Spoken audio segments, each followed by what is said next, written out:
राजा और वृद्ध। ठंड का मौसम था। शीतलहर पूरे राज्य में बह रही थी। कड़ाके की ठंड में भी उस दिन राजा किंग सदा की तरह अपनी प्रजा का हाल जानने भ्रमण पर निकला था। महल वापस आने पर उसने देखा कि महल के मुख्य द्वार के पास एक वृद्ध ओल्ड मैन बैठा हुआ है।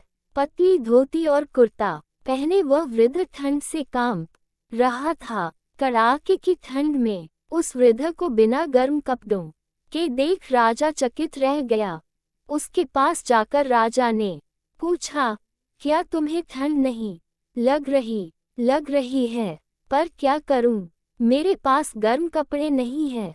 इतने वर्षों से कड़कड़ाती ठंड मैं यूं ही बिना गर्म कपड़ों के गुजार रहा हूँ। भगवान मुझे इतनी शक्ति दे देता है कि मैं ऐसी ठंड सह सकूं और उसमें जी सकूं।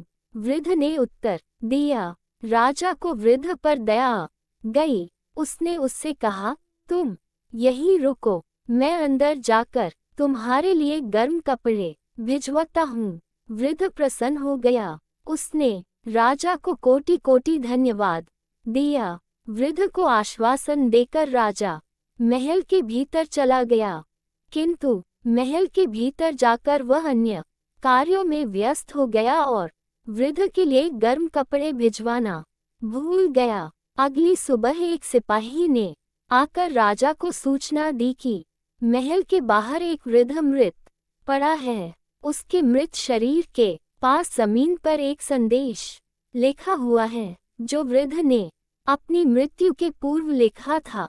संदेश ये था, इतने वर्षों से मैं पतली धोता कुर्ता पहने ही कड़ाके की ठंड सहते हुए जी रहा था, किंतु कल रात गर्म वस्त्र देने के तुम्हारे वचन ने मेरी जान ले ली। सीख, दूसरों से की गई अपेक्षाएं अक्सर हमें उन पर निर्भर बना देती है, जो कहीं न कहीं हमारी दुर्बलता का कारण बनती है। इसलिए अपनी अपेक्षाओं के लिए दूसरों पर निर्भर रहने के स्थान पर स्वयं को सबल बनाने का प्रयास करना चाहिए।